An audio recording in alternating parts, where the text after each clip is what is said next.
So this is the second power of the president. So number two is power, ordinance power. The president of the Philippines has the power to give executive issuance, which are means to streamline the policy and the programs of an administration.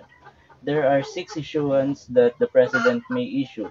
They are the following as defined in the Administrative Code of 1987. So ang presidente sa Pilipinas adunay otoridad o gahom nga magpagawas og mga mando nga makatabang sa mayong pagkadaganan sa gobyerno. Kini nga mga mando mao ang gitawag nga executive branch ug naay unang kabuok nga kabahin sa Administrative Code of 1987. So first is executive orders for rules or permanent nature. So ang executive order is an order from the president that lays down policies or regulations.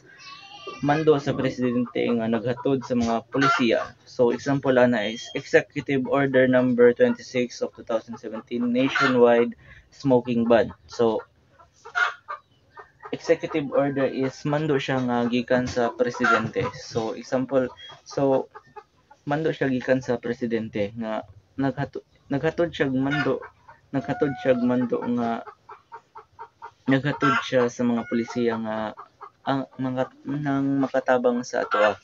So second is administrative orders.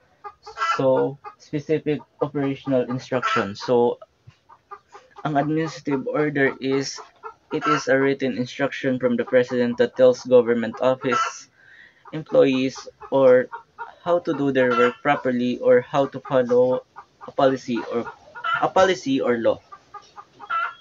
So ang administrative order is mga mando nga naghisgot or nagpatuman sa mga polisiya sa sulod sa ekotibo. Example na is administrative order 22 pahayag o disciplinary action sa mga opisyal sa gobyerno. So example, so akong iad sa example nako ganina nga administrative order 22. So example ana is magmando ang presidente nga magtrabaho ang gobyerno sa saktong oras. Pero pag dili sila mosunod is naa sila silot nga atubangon. So number 3 is proclamation declare status events of national interest. So ang proclamation is declaration sa a declaration by president regarding a condition or a special occasion. So deklarasyon sa presidente sa usa ka espesyal na okasyon. So example ana is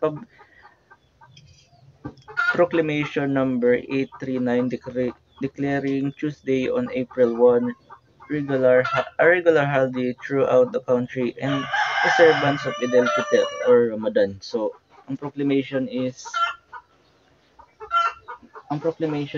na ang presidente is magdeklarasyon ang presidente is magdeclare nga katoa is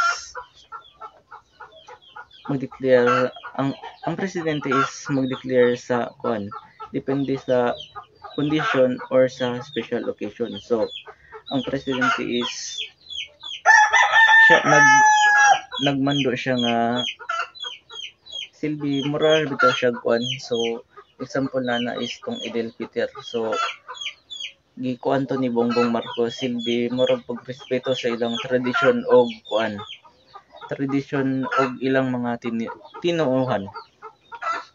So number 4 is memorandum orders. More or temporary directives. So ang memorandum order is instruction to all government agencies to comply with a certain directive or policy. So ang memorandum circular is siya ng mando siya sa tanan government agencies nga mura siya gibali. Example ani is sa memorandum circular is circular number 52. Memorandum circular number 52, suspension of work due to a typhoon. So kibali, so kung sa eskwela pa is kung kusog kayong ulan is wala sila klase ang tibuok campus. Then so ang memorandum order is kanang kuan siya nang wala jud siya kuan sa kung kibali ang all government agency is ay nang kuan ng bagyo nya madamay ba pud ang kuan na ang tanan nga trabahante so silbi mura siya kuan ng mura siya og sana ha mura siya og kung kusog kay ang bagyo niya kuan daghan diya kaysa agency daghan kay government agency ana so kibali mag-order ang presidente nga mag-work from home lang sa sila or ilang boss. So number 5 is mem Number 5 is memorandum order, similar to memorandum circular but it is more limited coverage. So same ra sila sa memorandum orders but same ra sila sa memorandum circular but limited lang ang coverage niya. So example ana is memorandum order number 1, recognition of certain offices. So kibali kung maura to ang for example ana is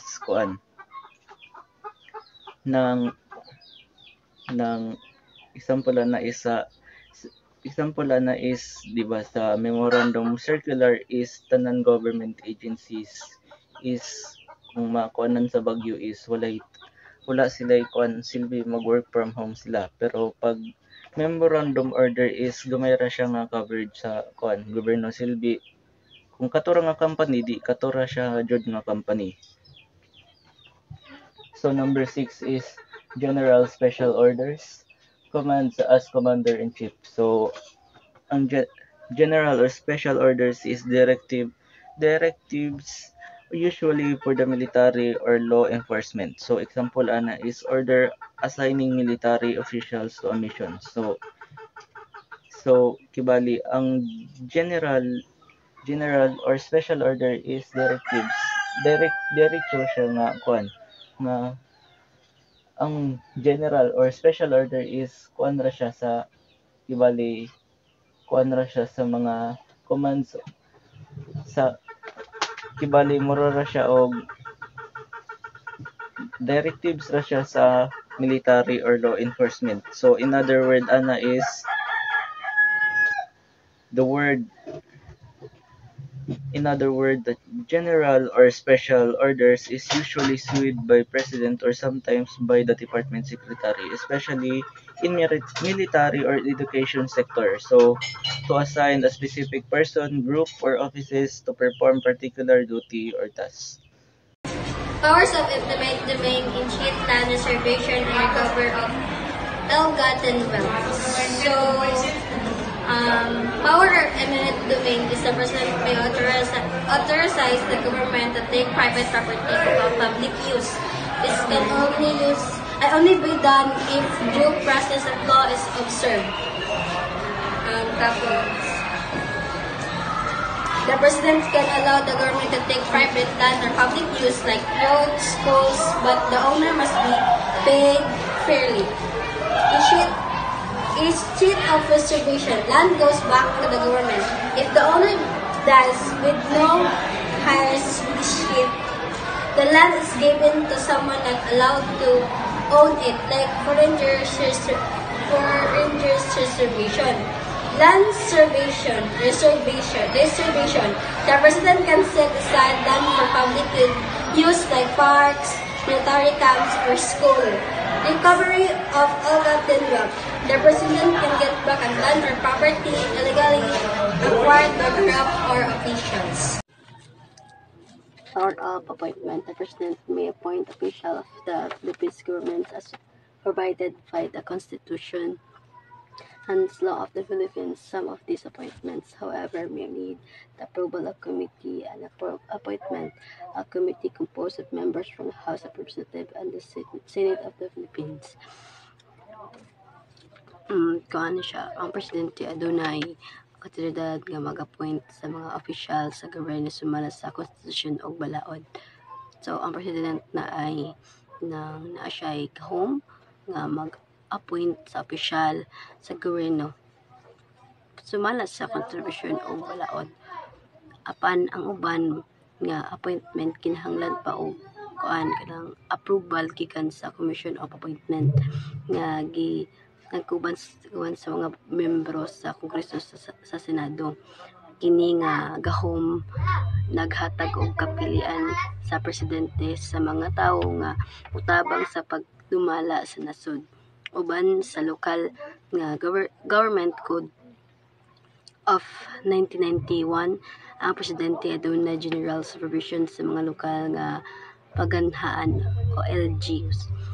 Kasagaran kini ginahimo pinaagi sa DILG nga huan sa kalilim sa gabinete nga isip na alter sa presidente. So, the power of the general supervision of the local governments, the President of the Philippines as the chief executive has mainly the supervised local government. In the Philippines, receive their autonomous status and provided by Republic Act 1760 overways known as the Local Government Code of 19991. Traditionally, this is done by the Department of the Interior and Local Government, headed by the Cabinet Secretary and alter ego of the President. So, ang power general supervision over local governments is ang President sa Pilipinas adunay katubod nga mugbantay o musiguro nga ang tanang lokal nga gobyerno musunod sa balaod. Bisan pa nga ang lokal nga gobyerno adunay kagalingong gahom, kinahanglan gyapon nga ang ilang mga buhat musunod sa balaod ug patakaran sa nasaan. Example, kung ang usa ka lungsod dili mutuman sa national law bahin sa kalinisan, ang presidente makasugo sa Department of the Interior and Local Government DILG at na musulbad o musiguro nga musunod ang balaod. Next is other powers. Other powers aside from the affirmation powers of the President of the Philippines. He can also exercise power enumerated in the Constitution and powers given to him by law. So, ang kanilang other powers is gawa sa klarong ipakita sa gahom nga presidente sa Constitution o balaod, makabuhat pa siya ubang butang nga gihatag kaniya pinaagi sa balaod. So, example sa other powers is ang example na kay kung adunay bag-ong balaod nga naghatag gahom sa presidente nga mahimong usa ka konsumisyon para motabang sa mga biktima sa kalamidad. Mahimo niya kini gamiton bisan wala kini sa original lista sa Constitution. So, mga itong example sa other powers.